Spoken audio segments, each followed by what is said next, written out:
And welcome to this Tuesday edition of Wake Up Wenatchee Valley, the 7th day of August 2018. I am Dan Kuntz. It is primary election day. You got until 8 o'clock tonight to get your ballots into your local county auditor's office. Get it in the mail, get it postmarked. Better yet, bring it to any of the drop-off locations scattered all over north central Washington for both Chelan and Douglas counties. Here is mine right here. I'll be dropping by and seeing my good friend Skip Moore, the Chelan County Auditor, before this day is done. And shortly after 8 o'clock tonight, about 8:15 or so, they crunch all the numbers and they spit them out. And we will have a link on our website for election results to all the local county auditors' offices. So you can go right to it and you can look at what you want to see for Chelan, Douglas, Grant, and Okanagan County. Those numbers will be available to you. Again, the polls close, polls as it were, we vote by mail, but the polls close at 8 o'clock and the numbers will be crunched, and it takes a little while to spit them all out. We should have the numbers for you by no later than 8:30 tonight. So if you have a particular candidate that you're interested in, find out if they move on from the primary to the general election, you can go to our website at ncwlife.com to get those results. Again, about 8:30 or so is when you want to start checking in. You'll notice there's no chair to my immediate left, but I still have a guest. My guest today is Captain Edgar Reinfeld from the Wenatchee Police Department. Once again, all the local law enforcement agencies in north central Washington participating in National Night Out, and they'll do it right here in Wenatchee, in downtown Wenatchee, out in front of Centennial Park. Captain Edgar Reinfeld will talk about that and everything else law enforcement related. In the second half of the program, the good captain came by yesterday morning to pre-tape the interview because, after all, he's a busy guy. And another busy guy is Steve Hare. He's so busy, he's a little under the weather. So I'll be handling the news today. Our news director, Steve Hare, is off today. Hopefully he'll be feeling better tomorrow. We will have the latest news, including the latest on the big fire in our area, and has been for about the last 10 days, the Cougar Creek fire up above Antioch, which is why you see all this smoke everywhere. And the big story weather-wise, again, is going to be the oppressive heat, including some new numbers we have for you for the forecast high on Thursday. It could get all-time record high, not just for the date on Thursday, but forever, at least as records go back. Just incredibly warm weather coming our way. If you thought it was warm yesterday, batten the hatches. It's going to be hot and smoky and hazy all of this week before we finally get relief for the weekend. Forecast details are coming up, plus we have sports. Hey, the Wenatchee Apple Sox, they're in it. They needed to win last night over Bellingham, and they needed Yakima Valley to lose, and both of those things happened. We'll get you up to date with the latest sports, plus the Mariners had a nice come-from-behind victory. Well, they came from behind and they lost it, and they came from behind anyway to beat Texas in extra innings. And so we'll have that with sports. We also have the obscure holiday today in history. Everyone is entitled to Mike McKnight's opinion, birthdays, and my conversation with Captain Edgar Reinfeld. Around the valley we go with our Valley View cameras, and you'll notice it's even smokier and hazier today than it was yesterday at this time. That is, of course, our cross camera, and we've pulled it back to give you a pretty good idea of what we're dealing with. Those are not clouds, ladies and gentlemen. If it wasn't for the fires, it would be absolutely crystal clear out. Nope, that is smoke, and the vast majority of that smoke is coming from the Cougar Creek fire. There's also a new fire called the Lost Fire, which is located 9 miles north of Plain, which is also contributing to some of the smoke that you can see floating over the Wenatchee Valley. It's pretty thick, isn't it? And it's going to stay that way. And we do have an air quality update for you, too. We'll get to that here in just a couple minutes. So there's the Wenatchee Valley proper on this. So let's take another look at camera number 2. Kat says, let's go to Jump Off Ridge. That's considerably higher than the cross camera. In fact, the cross camera is on the Wenatchee Heights Ridge that you see to your left there. So this is a good 1,000 feet higher than that. The Stamil Basin is in your lower left-hand corner, and you can really see the smoke there. It's hitting the lid. High pressure is large and in charge. The smoke goes up. It has no place to go, just like a big lid on a Dutch oven, and right back down again. So there you go, just smoky and hazy, and relative humidity right now isn't bad. It's 46%, but it's going to get lower as the day progresses. Forecast details on the way. Camera 3, we look at Lake Wenatchee, and again, smoky and hazy up there. That's our Two Rivers camera, so that's up at the head of Lake Wenatchee. If you looked in the middle of your screen and it wasn't so hazy, you'd be able to make out the state park. Obviously, the YMCA camp is on your left, and Zanikalachi tucked behind that ridge on your right on a smoky and hazy day up at Lake Wenatchee. And most of that smoke, I'm assuming, is probably coming from the Lost Lake fire, which isn't very big, but it's a lot closer to Lake Wenatchee than the Cougar Creek fire. And finally, camera 4, and I believe that would be a good look at Chelan. That's the lower, that's probably the Bear Mountain camera, I'm assuming, Kat? That's the Bear Mountain camera looking up lake. And Chelan, you have some air quality issues to deal with as well. The really bad air quality right now is in the TWSP area. I want to bring up a graphic to let you know what you're looking at. Look up at TWSP. You see that purplish little dot up there. Right now, TWSP, the air quality is very unhealthy. Now, yesterday at this time it was hazardous, so at least it's better. Chelan down there, that red dot you see at the bottom of Lake Chelan, that is the Chelan one in downtown Chelan. That air quality monitor says Chelan has unhealthy air. And up above TWSP, you see the Winthrop dot there, and that is unhealthy for sensitive groups. So that is your air quality as of right now. It's a little bit better than it was yesterday, but it could very well get worse before it gets better again. The fires are burning and there's simply no place for the smoke to go, and it is going to get hot. Forecast from the National Weather Service looks like this, and these are not typos, ladies and gentlemen, especially when you look at Thursday, 108. Now, the all-time record high at any date, at any time, is 109 degrees, which I believe was set back in the early 1960s. That's the hottest it's ever been as officially measured in the Wenatchee Valley. It was about 56 years ago or so. We hit 109 on one date, 108. We could absolutely touch that. We are absolutely going to break the record high on Thursday. There's almost no question about that. 99 today. Yesterday's high was 94. Our record for this date was 103 back in 1972. We're probably not going to get there. Now, we could tie the record on Wednesday, the 8th. Thursday, we're going to blow by all kinds of records. It could very well break the all-time high on Thursday. And then a very strong cold front will arrive on Friday. It's not going to cool us down dramatically Friday, but it certainly will on Saturday. But when a cold front rolls in, just like it did last weekend, we start talking about the growth of existing fires or any fires that pop up, because we will have breezy winds, low humidity, and even a threat of a thunderstorm or two on Friday. We have a 20% chance of thunderstorms on Friday night with continued smoke. So that's going to be a big day, Friday into Friday night and Saturday. We're going to keep our fingers crossed. I would not be surprised at all if the National Weather Service issued a red flag warning, but we do have the excessive heat watch, which begins Wednesday afternoon and runs through Friday evening. Stay inside and enjoy the air conditioning as much as you possibly can. The heat is just not going to go anywhere until we get to Friday, and especially on Saturday. It is 7.5 minutes after the hour. I'm going to take a quick 1-minute break. I'll be handling your news duties in lieu of Steve Hare, who's taking the day off. Get better, Steve. The news will be brought to you by Cascade Medical Center. Trained with a physical therapist who loves the outdoors as much as you do. Cascade Medical, partners in your health. The physical therapists at Cascade Medical love the outdoors as much as you do. But sometimes where there's love, there's also pain. Let us help you get back to the activities that you love.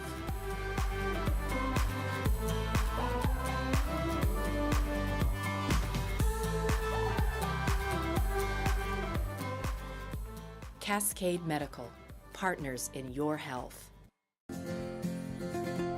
At Local Myth Pizza, we believe in real food, freshly prepared with only premium ingredients. Our cheeses are imported from Italy. Our sauces, dressings, and even our sausages are made in-house fresh daily. Featuring Northwest craft beers and 30 Chelan Valley wines and ciders. Family fun and amazing food. Eat local, drink local, and be local at Local Myth Pizza. Come see why Sunset Magazine says you can't beat Local Myth Pizza.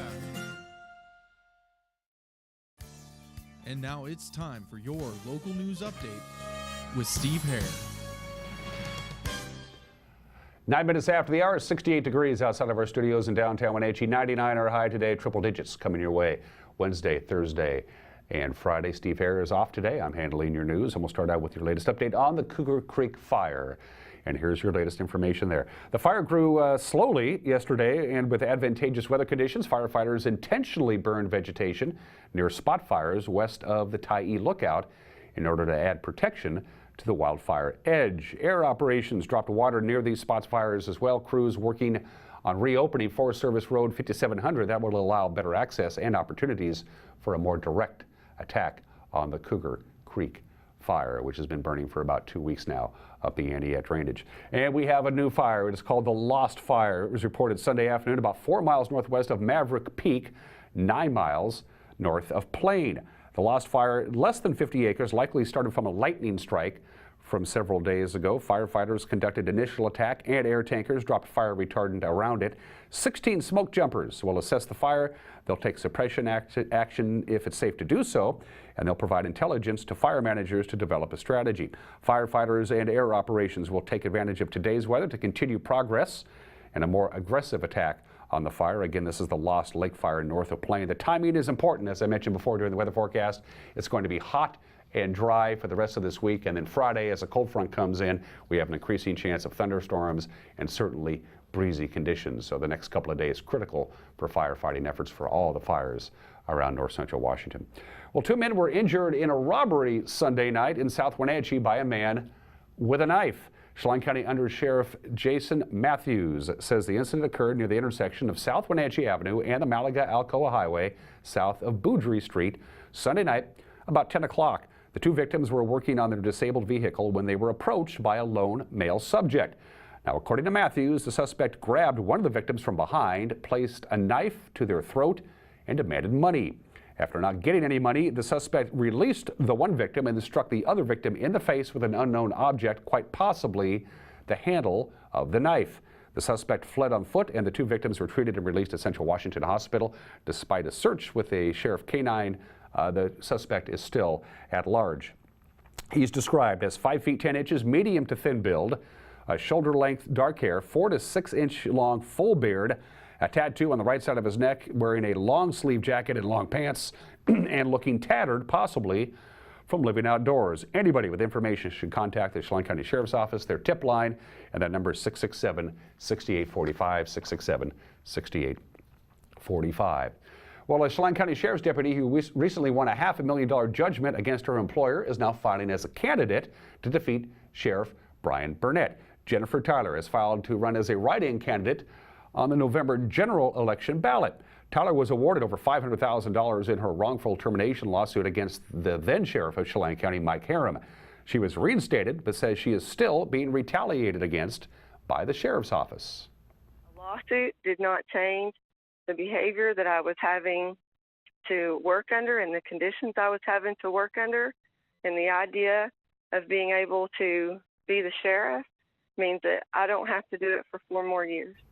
Tyler says she was encouraged to run by a Kashmir business owner who said he had written her name down on the ballot.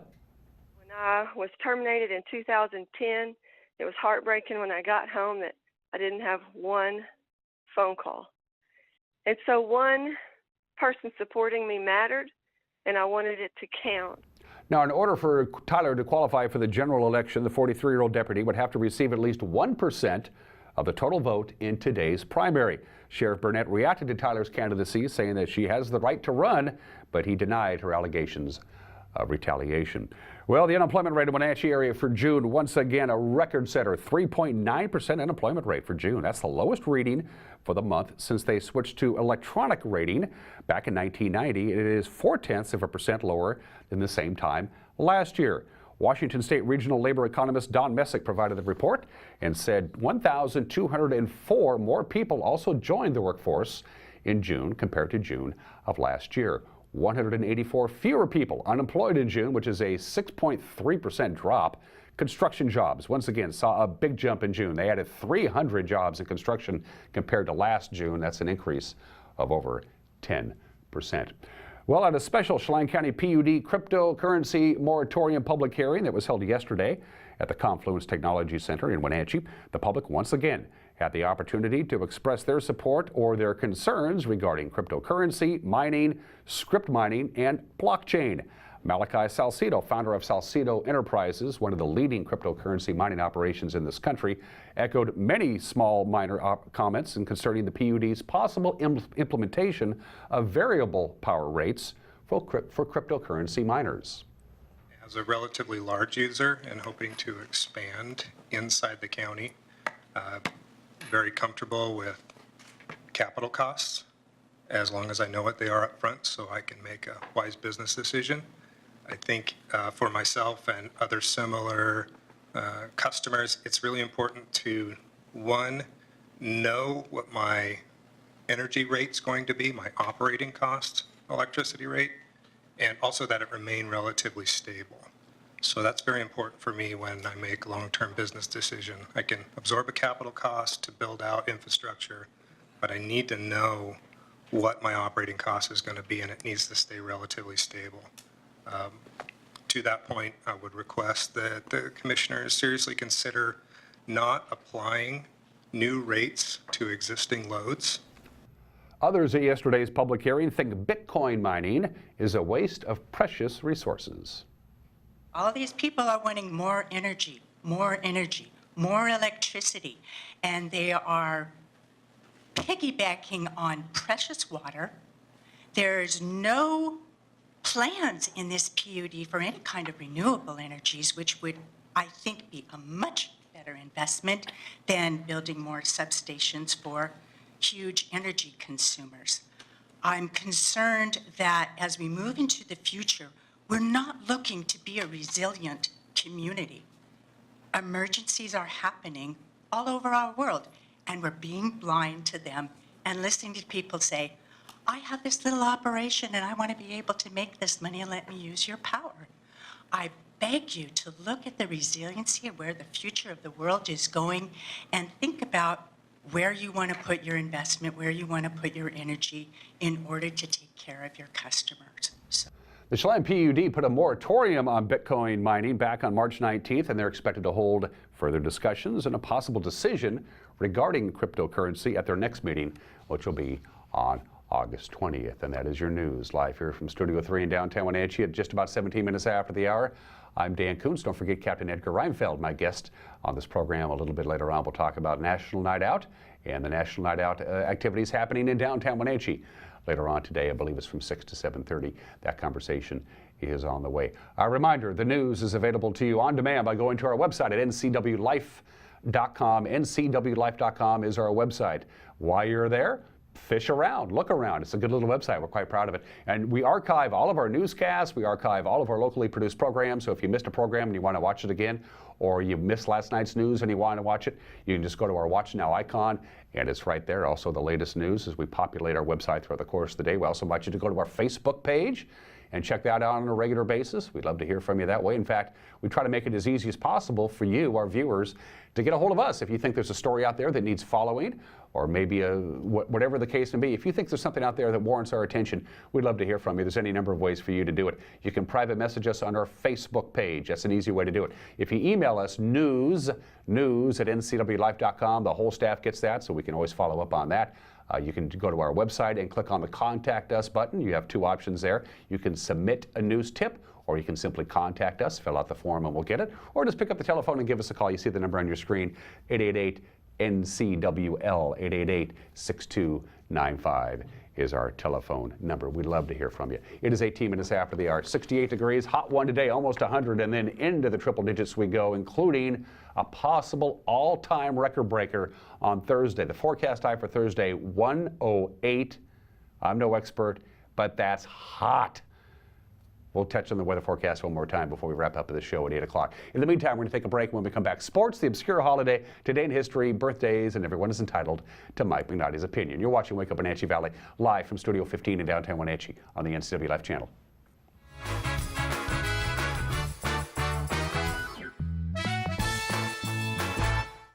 I'm Grant Olson, and you're watching the NCW Life channel. I'm Eric Grandstrom with NCW Life Sports. I'm NCW Life News Director Steve Hare. Catch us on LocalTel Channel 12. You can watch us on Charter Channel 19 or stream us live on ncwlife.com. Follow us on Twitter and like us on Facebook. Where we cover the local high schools, the Wenatchee Wild, and the pro teams out of Seattle. On Saturday, we have a 90% chance of rain. Catch it all right here on the NCW Life channel.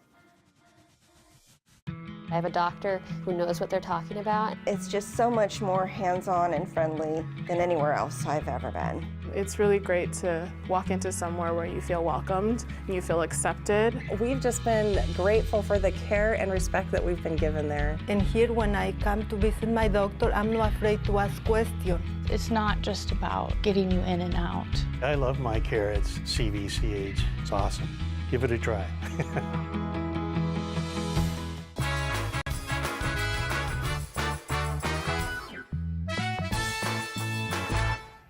And we're back on this Tuesday edition of Wake Up Wenatchee Valley. Wake Up Wenatchee Valley. I'm Dan Kuntz.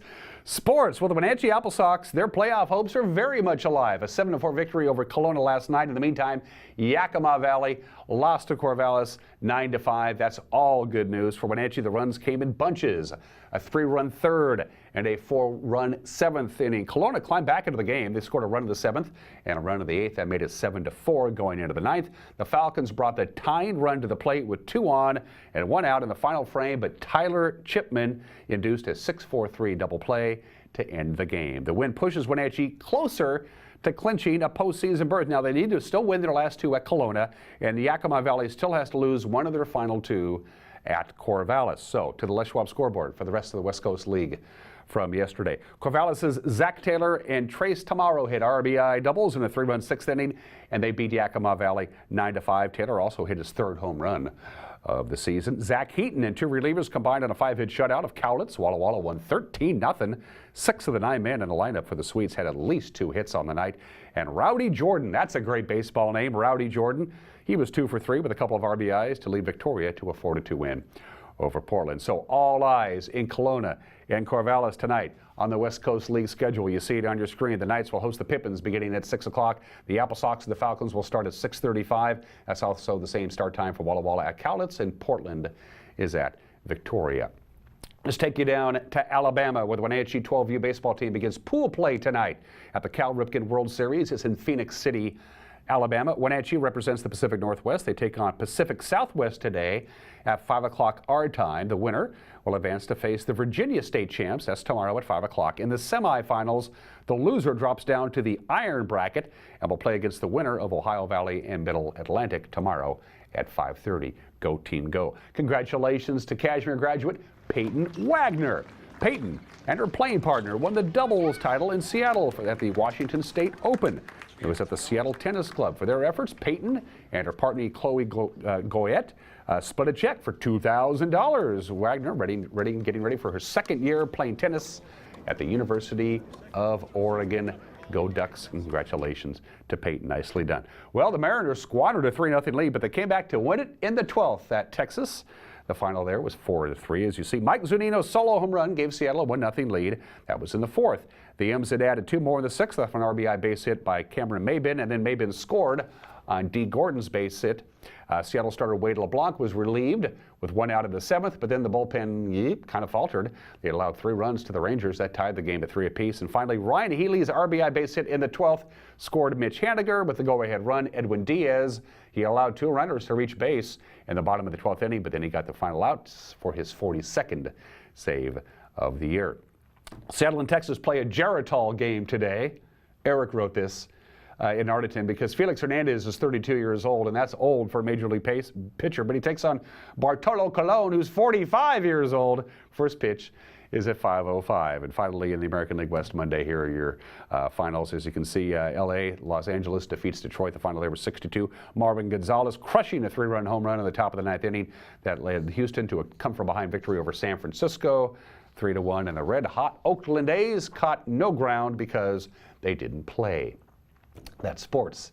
At 23 minutes after the hour, I'm Dan Kuntz on this Tuesday edition of Wake Up Wenatchee Valley. And August 7th is National Lighthouse Day, because it was on August 7th, 1789, that the federal government took over the responsibility for building and operating all of our nation's lighthouses. The vast majority of them, of course, are located on the east coast of the United States. Of course, lighthouses back in the day were terribly important. This is where you go, ships look for me. Now they don't really use them anymore. First it was radar, and then radar was replaced with GPS technology. I mean, they know where their ship is within a foot. So lighthouses really have taken a back seat in guiding ships to port, but they're still a universal symbol of a safe harbor. A lot of lighthouses are still around. Most of them have been decommissioned.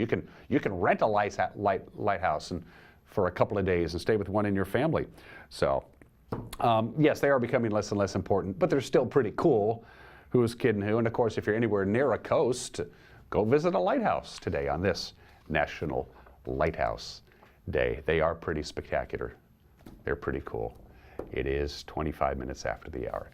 Let's do Today in History. Happy 236th birthday to the Purple Heart. George Washington orders the creation They called it the Badge of Military Merit. Originally, George Washington himself handed out the first 3 Purple Hearts, and they didn't hand out any at all until the 1930s when they brought the Purple Heart back, and then they retroactively awarded Purple Hearts to veterans of the Civil War and of World War I. Right before the planned invasion of Japan in the spring of 1945, they created 1,500,000 Purple Hearts. They manufactured that many because they figured the invasion of Japan is going to cost us a lot of casualties. Well, it didn't happen, of course. They didn't have to worry about it. And when World War II ended, they still had 500,000 Purple Hearts sitting in boxes in storage units.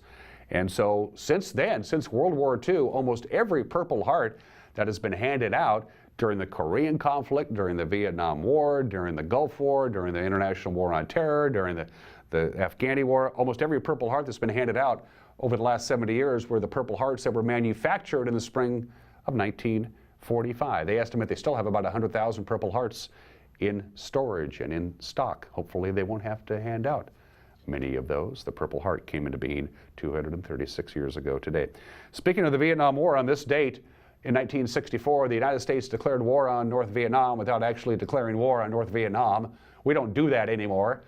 Congress has the power to declare war, not the president. Congress has just kind of given that power away because the Gulf of Tonkin resolution was passed by the United States Congress on August 7th, 1964, which basically gave Lyndon Johnson all the power and all the money that he wanted. There was not a formal declaration of war by Congress. They just said, go get him, Lyndon.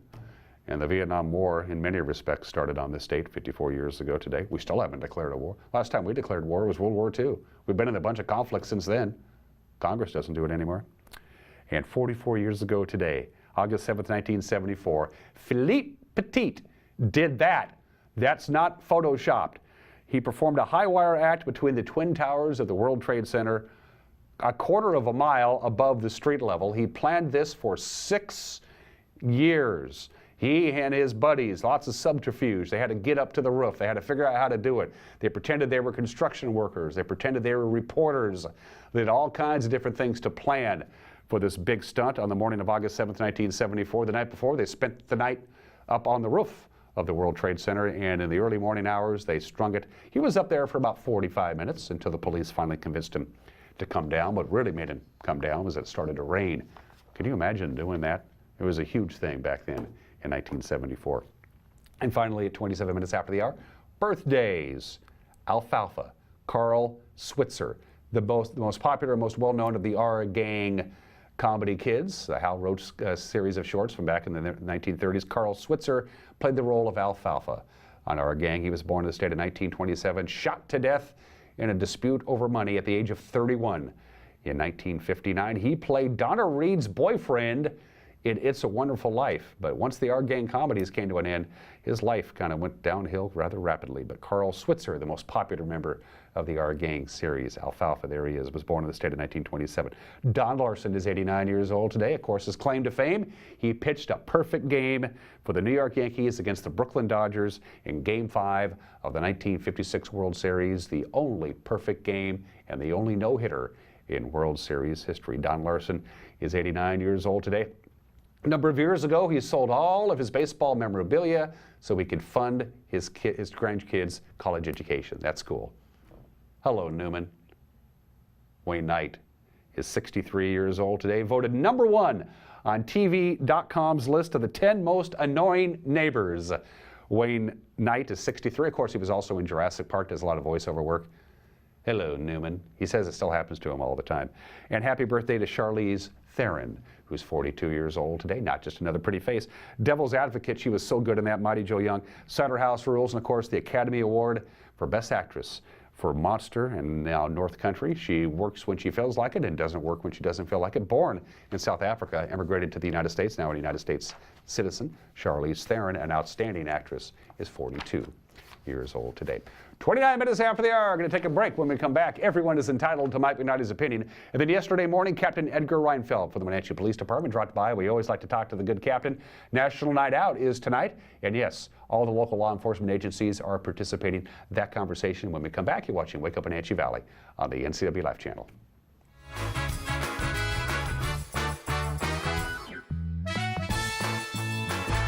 Hello, Wenatchee Valley.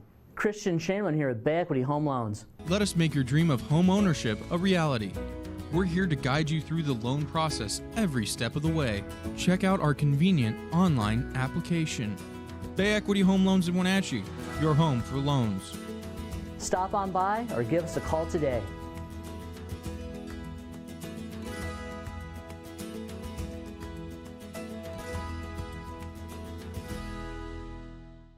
Hey folks, Carrie from Blueberry Hills in Manson, where we've got huge news. We've started our Blueberry U-Pick. It's a great time to toss the family in the car and get on out to Blueberry Hills, where you can get the best down-home scratch country cooking around and pick some of the world's most delicious and largest blueberries that have been high desert farmed. This makes for an intense blueberry flavor, and they are so much fun to pick. Our fields are open 8 to 2:30 daily and restaurant from 8 to 3, so come on out and join us. For plumbing, heating, or cooling repair, Patriot will be right there. Is your inefficient home comfort system wasting money? This Lennox dealer can help. Save money on your energy bills with an efficient Lennox system from Patriot Plumbing, Heating, and Cooling. Call Patriot today. Patriot Plumbing, Heating, and Cooling will give your home a hug. Get up to $1,500 in rebates or special financing. Walk and Roll Wenatchee's Asian Express is fast, fresh food. Wenatchee Roll's new Poke Hawaiian Fresh Salad Bar is the best. Fresh greens, fresh seafood, and hand-made sauces. You know what you want. At Walk and Roll, create your own style meal. Hot off-the-line chicken, beef, and veggie plates. Lunch or dinner to match your appetite. Fresh sushi, hot entrees, Poke Fresh Salad Bar. It's new. It's Walk and Roll Wenatchee, fast, fresh food your way. Located on 5th and Mission. Looking for a hands-on, high-demand job? Now is the perfect time to get trained for a career in manufacturing. Washington currently has a shortage of skilled tradespeople, and retirements are making room for more. The machining program at Wenatchee Valley College is designed to give students the foundation to excel in this precision industry. Don't wait, there are only 15 spots left. A 2-year degree and a 1-year certificate are available. Learn more at wvc.edu/machining. Hi everyone, Brent. Hey, don't mind, we're just making a commercial here, Randall. You're okay. Hi everyone, Brent here. You're gonna love this. When you see this, come down and see us behind Nissan. I can do it. I can do it. The all-new 2018 Nissan. That's done, I'm done. We can't do it. Come down and see us at Town Nissan behind Costco in East Wenatchee. Better performance, better.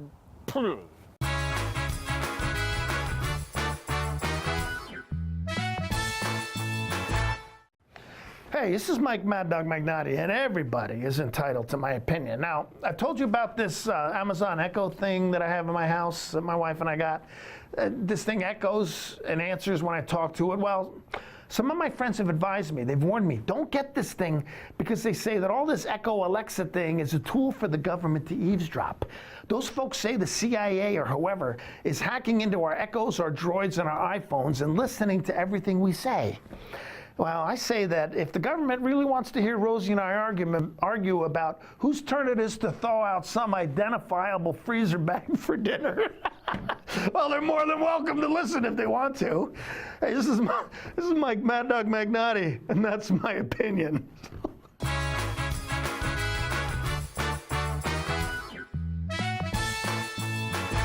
J&J Snack Foods makes a lot of dough-filled products. It's really hard to attract labor in this area. We've reached out to Goodwill, and Goodwill came through to help us get that achieved. John started here at the plant a couple of months ago. We promoted him to a dough maker. He's doing well. I'm actually doing great. I'm finally getting more notice and appreciated for my work here. I love the products we make here. If you're struggling finding the labor that you need, reach out to Goodwill.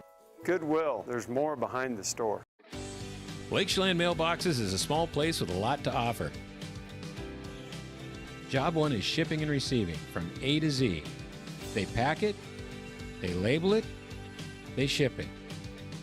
But did you know we also offer notary service, online computer access, legal forms, copies, greeting cards, and of course, mailboxes. Schland Mailboxes. Everything you need in one small package. You don't want to see this happen. It's the oil light on your car. Oil is the lube of life for your car's engine. At Alignment Pros and Express Lube, they pour the best oil your car deserves. Expect fast, friendly, superior service in a clean environment. They'll change your oil and perform a 21-point inspection while you enjoy the comfort of their amazing waiting room. Keep your car in top shape at Alignment Pros and Express Lube in East Wenatchee.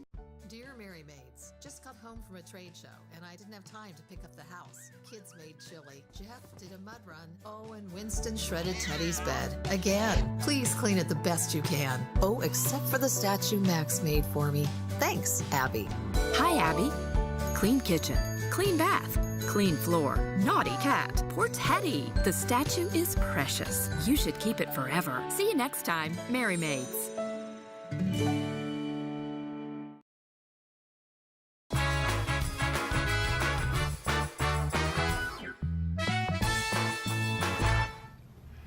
And welcome back to Wake Up Wenatchee Valley. I am Dan Kuntz. If you have an arrest warrant out there, I would highly recommend that you avoid Wenatchee Avenue between Orondo and Yakima between, say, 6 and 7:30 tonight.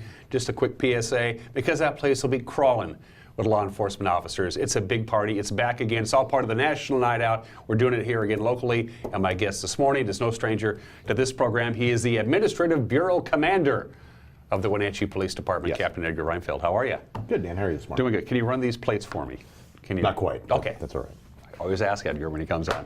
What exactly does an Administrative Bureau Commander do? So, that's a great question. For the last several days, I have been working very diligently on a grant application for some funds for increased mental health field response teams. So we work with crisis response persons in crisis.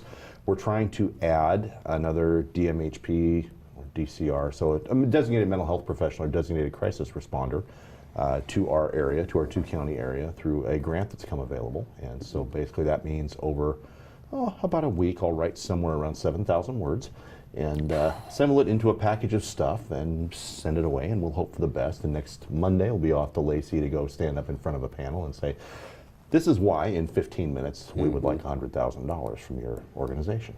My guess is you're crunching some numbers in that regard, Captain, because you probably have a general idea of the percentages of rollout calls, either 911 or regular patrol, that there's some sort of issue involving whatever it is that you're reporting on that involves mental health counseling. The interesting thing is we don't have good statistical data. My role, I've got detectives and records, and our Special Services Division are what I supervise, what I'm in charge of at the department.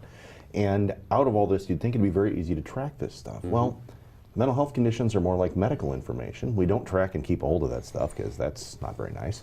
And the medical side does have all of that, but they can't see our criminal justice information. So one of the other things this grant will do is bridge that with some software that Seattle Police Department had developed and has been using. And it's going to be tested in a variety of locations in the state, and we hope to be one of those testees and be able to go out there and see what comes out of that and see if we can get something, some better information sharing with it. And it's certainly understandable, because when the vast majority of people call 911 and they need a Wenatchee police officer immediately, it's a stressful situation, and you might not be thinking straight anyway, even though you're mentally fine. You got a problem here. And this is actually more for persons with actual mental health conditions or exhibiting symptoms of a mental health episode of some sort, or just being in crisis. The suicidal persons are the classic, what we think of as persons in crisis. But when I went through the academy some years ago, our crisis intervention instructor basically said, crisis happens when a person's ability to cope the person's circumstances overwhelm the tools they have to cope. And so they're just simply, crisis can be temporary and transient, or it can be a big deal. That is a long-term problem that's based on a medical condition, some other deep-seated psychological condition. It runs the whole gamut. For us, bringing the crisis responders in to come to the field and say, hey, we need to get you in services so we can take care of this, is the whole goal of this. And that's why we're going with this expansion. You ask what my job is that I move a lot of paper, sometimes not very far, and sometimes I generate a lot of paper. Other times I look at a lot of paper and make other messes out of it. So. Well, while we're talking about this particular subject, obviously a couple of months ago, the Wenatchee Police Department headquarters and a couple of patrol cars got banged up pretty good by somebody who kind of went whoop, and that was really the last time we've heard from you in that. What's the latest on that? Is this... The case is still pending, realistically. The person involved obviously was having a significant mental health event, significant crisis. I mean, realistically, she was in crisis. Exactly what we're talking about, and developed the idea that somehow the police department was at fault, though we had never really contacted her before. She wasn't known to us locally. She came from out of the area, but went after a couple of buildings in one of our cars, and this is really probably going to be resolved. It'll be resolved through the court. It may be resolved through a mental health intervention of some sort. It may be involved through incarceration, though I kind of doubt it. I think this will probably be more of a mental health resolution. But it's a classic case where, had we contacted her under other circumstances that day, we would have been calling for crisis response to come talk to her and see what we could do about either trying to get her enrolled in services, diverted from some behavior that might eventually lead to jail, or just diverted from the emergency department and directly into care and some sort of help from a mental health professional, instead of going to the emergency department, setting up for an evaluation, waiting for however long it's going to take, and tying up the emergency department. We're really trying to avoid that with all this. Absolutely, and this is probably a good time to once again thank the unbelievable professionals at Rivercom. They do such an incredible job, because they have to spot on from the moment they pick up that phone call, and they're tracing it, and they're talking to the person in crisis on the other line, whether it's something that's going on or the folks at Rivercom are just the best. I started in emergency services as a dispatcher when Wenatchee Police still had its own dispatch center. It's a job people don't understand well. They don't understand the significance of it, and it can be very stressful. It can be very difficult. It can be fairly rewarding, but it is something new every day. Yeah. It's never boring. Let's talk about tonight. Yes. Downtown Wenatchee, again, Wenatchee Avenue from Yakima to Arundel will be closed from, 5 to about 8, but the event itself, the National Night Out with local ties, is from 6 to 7:30. National Night Out in a nutshell, for those of you who don't know. So this is actually the 35th year of National Night Out. It is a national program that sprang out of back east with a kind of a block watch-like concept, but it was a newsletter that started to tell people what's going on in their community and what's going on with crime stuff. It grew into an event that then grew into this National Night Out 35 years ago. The idea is to give people in the community, whether they live here, visit here, work here, come meet their law enforcement, express their concerns, hear what we do, see what we do. We have really grown the event starting last year when we closed Wenatchee Avenue and Yakima Street for the first time. The other closure involved is Yakima Street from Mission to Wenatchee Avenue. Chelan's not involved. So the L along Centennial Park will be closed. But in the street will be some fire trucks, some police cars, probably the SWAT team vehicles from both counties, along with officers to talk and just answer people's questions. Additionally, there are 22 organizations that will have some sort of presence there, from a variety of social service agencies, law enforcement agencies. Rivercom will all be there with information booths to help pass that information and provide other information about services in the valley. The real goal here is to have the community meeting and meet. A big part of it is the panel. We've actually got 9 people sitting on the panel this year. So a chief or senior representative from each of our local law enforcement agencies, the 4 agencies we all know, the 2 sheriff's offices, the 2 police departments, but also the State Patrol, the Washington State Department of Fish and Wildlife, Department of Corrections locally, and at least one of the fire departments. We'll all be sitting on the panel to take some questions and to give just a brief rundown of what's going on. It's a great event. There's free food, there's stuff for kids, there's stuff for everybody, and we encourage the whole community to come out. So law enforcement agencies are made up of people. Yes. That's maybe the #1 thing to take away from this. These are human beings who are out there protecting and serving and taking care of the populace, and they're human beings, and that's really the key, to get to know a law enforcement agency outside of a 911 call. Absolutely, and the thing to remember, for every profession draws from the general population, and obviously many professions like law enforcement, there are criteria that would say, well, you can't do this because you've committed whatever crime in the past, you have some other issues, maybe it's a substance abuse issue, it could be anything that says you can't play. But doctors come from the same pool, accountants come from the same pool, television personalities, everyone comes from the same population. We all come from the same place. We all are still people, and it can be easy to look at it and put the badge or the patrol car or the gun on the belt or any of these things as a block between why we're someone different from someone else. But realistically, we're all people. We're all in this together. It's our community. We need to take care of it. Now, all of our communities in the area. You know, National Night Out is celebrated many different ways in many places. Boise has an amazing program where they have block parties all over the city. There's like 40 of them. Police officer goes to each one. There's a police officer assigned to each block party, and they're half an hour to an hour, but it's a block party. We would love to have something like that here. It's just not really possible today, but it doesn't mean it's not possible in the future. So for us, one big block party for the 2 counties pulled down here tomorrow. And as you mentioned before, in this very program, the Wenatchee Valley in north central Washington is by and large a very safe place to live. Absolutely. We have unbelievably low crime rates, especially with violent crime. We see spikes in it. We see reports like the homicide in Douglas County. And it's very easy to focus on these negative events. And they are terribly negative events. They're traumatizing for everyone involved. They're not a good thing. But the frequency is still remarkably low. We have property crime that bothers me a great deal, that seems to fluctuate up and down a good bit and sometimes seems very high. But realistically, our crime rate here in the Valley is very, very low. And this is really the peak period of law enforcement. We've talked about this before. It kind of ebbs and flows, but lately you've been flowing more than ebbing lately. You've been busy. Yes, we've had a lot of call volume lately, and in a variety of areas. The interesting thing is arrests have not been particularly up, with the possible exception of DUI. We have been making a very large number of DUI arrests this year. We have several officers who are pretty relentless with looking for and finding DUIs, and they're out there 24 hours a day. It's a disturbing thing in the community. It's really not good for anybody. But we can't change that behavior just because we want it to go away. We can only do what we can do, which is to continue to intercept those that we can and ensure they're dealt with. And of course, we've talked about this before, the opioid crisis is going on, and that leads to not just the illegal possession and consumption of drugs, but the crimes that lead to those, property crimes and petty theft and stuff, so they can feed their habit.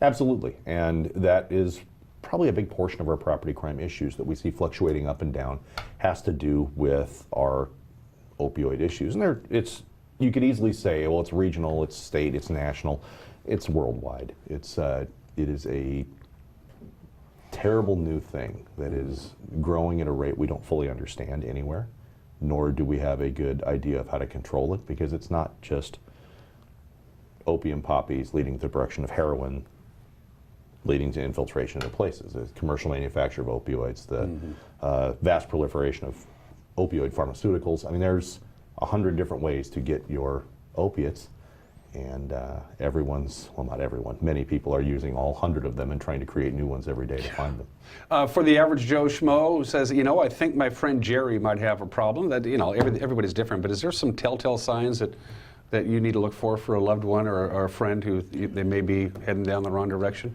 Opioid addiction can be very difficult. We see it a lot of times where it's not really detected. Obviously, the continued attempts to get medical care, to get more painkillers, is the #1 thing on its surface. But needles, burned foils, burned spoons, all those things can be symptomology of people who are trying to inhale opiates or inject, unfortunately, which is usually kind of the end state for all of that. The interesting thing about opioids, as people progress in their addiction, it seems like where an overdose occurs just keeps going up and up and up, and their behavior ends up seeming kind of baseline for them, except when they don't have whatever their opiate is, and they'll get sick. They will swear they're cold, they'll be violently nauseous, they'll do all these things because the physiological symptoms of withdrawal from opiates are extremely visible, but also mirror just being sick. And so it's kind of difficult. Alcohol, we have telltale odors, we have certain telltale behaviors we all recognize. Marijuana, if they're a heavy user, they're always going to smell a little bit like marijuana, or something around them will. I mean, modern ways of ingestion don't smell as strong, but somebody who smokes a lot of marijuana, a perfectly legal behavior now in general, you'll be aware. But operating a motor vehicle under the influence of marijuana is still... It's a terrible idea. Against the law. And how does one, I mean, you have some people on patrol who understand, and they're DUI experts, they know what to look for. Right. How does one on a general patrol out on a regular night determine if somebody's driving under the influence of marijuana? There's a variety of indicators, and I am nowhere near the expert. Yeah. This is not my thing. It never was my thing as a patrol officer or as a detective. But there are certain reactions with the pupils. There's Odor, obviously, is always a telltale indicator. There's some indicators that you can see with your taste buds. There's a variety of indicators that we can use. The biggest things are just the altered state of consciousness and the inability to multitask. That traffic stop with a DUI starts with odor, appearance, how are their eyes working, and can I see your license and registration insurance, please? And just getting the license out of the wallet is a difficult task. When someone's nervous, it's even more difficult when it's compounded by any substance on board, an opiate, marijuana, alcohol, anything. It alters our general ability to do coordinated activity, especially when we're worried about this guy right outside the window, and I'm worried about what's in my wallet, and I've got to find this one card, and I need to give it to this guy without looking like I'm drunk. And it's where it starts, and just this cascade of events as we work our way toward probable cause. Are arrests DUI. up or down for driving under the influence of marijuana, or things that driving under the influence of any drug that isn't alcohol? I don't have any statistics, so I can't say conclusively. What I will say statewide, though, there's been a shocking and very negative outcome of the legalization of marijuana. As marijuana DUIs are very far up, and DUI fatality collisions involving marijuana have skyrocketed. Are states that are considering legalizing marijuana looking at these numbers before they dive in? Or are they looking at the tax dollars and going ka-ching, ka-ching, let's make money? You know, there's no way really to say, except go to those states and ask what the lawmakers in those states think. So many of these issues have come through referendum, and as it did here in Washington State, it came through. Voters voted on it. A citizen came up and said we should do this, and citizens voted and said, yeah, we're going to do this, and it's perfectly legal. It's the way it is with this law. And in other states, it's come the same way. Legislature's actually approving it. Obviously, they have legislative staffs. They have all of these things. There are lobbyists that come into play that can do all this, that may tell them one way or another what it all means. But there's no way to tell. Will it be legalized on a national level for recreational or medical use? I am no prognosticator, I can't tell you. I have no idea.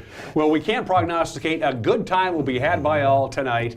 Once again, give us the rundown on the times and all that good stuff. So please. 6 to 7:30 is the core of the event. We will be closing down Yakima at Mission down to Wenatchee Avenue, and then Wenatchee Avenue from Yakima down to Orondo Street, starting probably about 5 to 5:30. It'll depend when Public Works starts setting barricades and cones.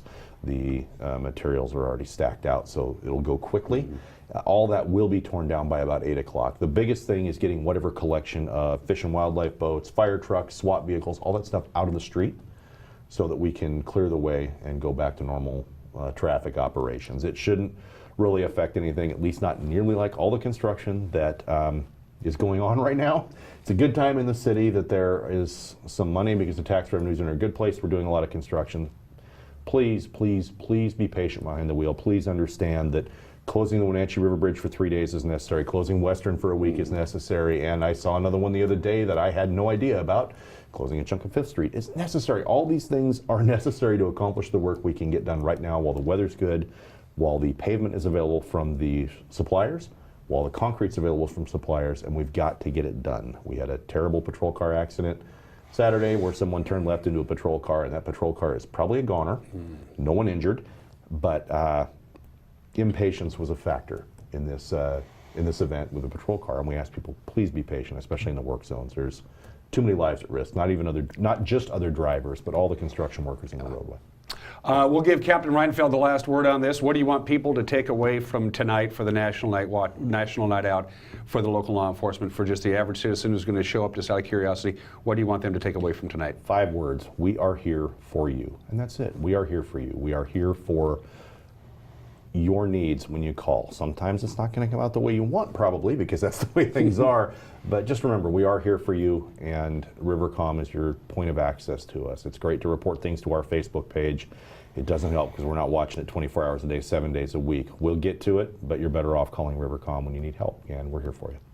Captain Edgar Reinfeld, the Administrative Bureau Commander, who apparently means he shuffles a lot of papers, is what that means, but he's good at it. Have a good time tonight, and we'll have a crew there. Yes, and we'll have a story on it tomorrow. Excellent. All right, thanks, Captain Reinfeld. We're going to take a quick break. We'll be right back. You're watching Wake Up Wenatchee Valley on the NCW Life channel.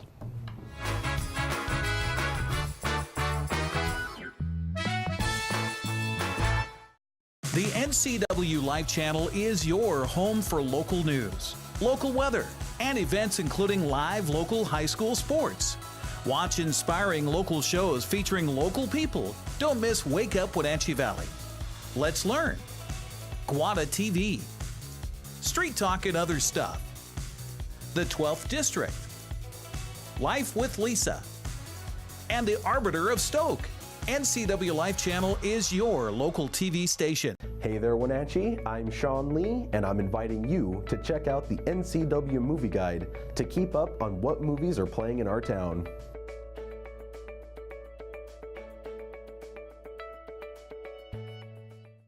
Do you have a fun or interesting video you'd like to see featured here on the NCW Life Channel? It's easy. All you have to do is send us an email at newsphotos@ncwlife.com. I am Dan Kuntz. This is Wake Up Wenatchee Valley. We got news, we got sports, we got weather, we got obscure holiday, today in history and birthdays. Those actresses from the 70s that I had a huge crush on: Lindsay Wagner, Jane Russell, Meryl Streep, Barbara Bush. Wanted to wish her a happy birthday. It gave me an excuse to throw her picture up on my show. Exclusive distributors of Life Water, now available in the shatterproof plastic bottle. Wake Up Wenatchee Valley, mornings at 7 o'clock on the NCW Life Channel.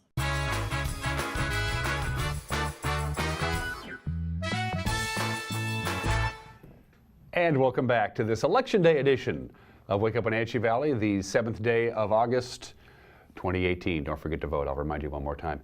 We have about 4 minutes before we get to the top of the hour. Let's take you around North Central Washington one more time with our Valley View cameras, courtesy of Localtel Sky-Fi high-speed wireless network. And it doesn't look as bad as it did an hour ago when you first began your Tuesday with us. That is all smoke, ladies and gentlemen. That is not clouds. That is smoke. That is haze. And most of this is from the Cougar Creek fire, which of course is burning up the Aniat drainage. It continues to burn, although they did have a good day yesterday. And as you well know, most of the level 3 evacuations have been lowered now to level 2. So they're making headway. We'll keep a close eye on the Cougar Creek fire and the new fire, the Lost Fire, which is 9 miles north of Plain. We'll keep a close eye on that. So that's a look at the Wenatchee Valley live here as we get closer to 8 o'clock on this Tuesday. Camera 2, as decided by Kat, our producer, says let's pay a visit to the Apple Annie's camera. We call it that because it's on a ridge just above Apple Annie's Antique Mall and the 59er Diner, looking over the beautiful hamlet of Cashmere with the Wenatchee River and the highway. Pretty light traffic here. It's vacation time. It's August. A lot of people taking some time off. So that's a pretty good idea of some of the smoke that they're dealing with there. We got an update on the air quality too. We'll get to that in just a couple minutes. Camera 3. Kat says, let's take a look at, that's the Waterville camera, Kat, pointed down towards the river. That is the Waterville camera. We can look at Waterville if we wanted to, or we can move it. We can zoom in and out. We can go up and down and do the hokey pokey with these cameras. So that is Aniat, and that's a pretty good. That's of course obviously where the smoke may be at its thickest is in the Aniat drainage up in the Ardenvore area. And finally, camera 4.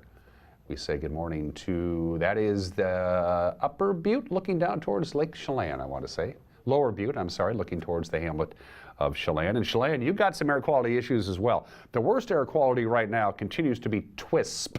We have a graphic to show you. TWISP, the air quality up there is very unhealthy. That's that purple dot that you see at the top of your screen. Just above that is Winthrop, and their air quality is considered by the Department of Ecology unsafe for sensitive groups. Unhealthy for sensitive groups. That's Winthrop. Again, TWISP, the air quality is very unhealthy. And in Chelan, your air quality is simply unhealthy. And although you can't quite see it on our map, also Moses Lake in the Columbia Basin is now dealing with air that is considered unhealthy. And as long as these fire burns, and as long as these fire burn, the multiple fires in the north central Washington area, we have the fires up near Winthrop, and we also have the new fire in Plain, and the biggest one here, the Cougar Creek fire. As long as they burn, as long as that high pressure ridge is up there, there's really no place for the smoke to go, and the weather forecast is just oppressively hot. There you go. That high that you see on Thursday is not a typo. That's going to be a record if we get to 108. In fact, that's going to blow by the record for Thursday the 9th. In fact, if we get to 109 on Thursday, and it's not out of the realm of possibility, that would be the all-time record for any date. We hit 109 degrees back in August of 1962. We could actually get to 109 on Thursday. That is hot. So there's no real relief in sight until we get to Friday, and especially Friday night into Saturday as the cold front comes in and knocks the high pressure ridge out of alignment, and that's going to bring us cooler conditions, but also wind. We'll be picking up a little bit, especially Friday night into Saturday. That's about it for Wake Up Wenatchee Valley. My guests tomorrow, 4 actors, young kids from the short Shakespeareans. Their 40th anniversary production of A Midsummer Night's Dream comes with an America Pack later on this week. Till then, take care and bye-bye.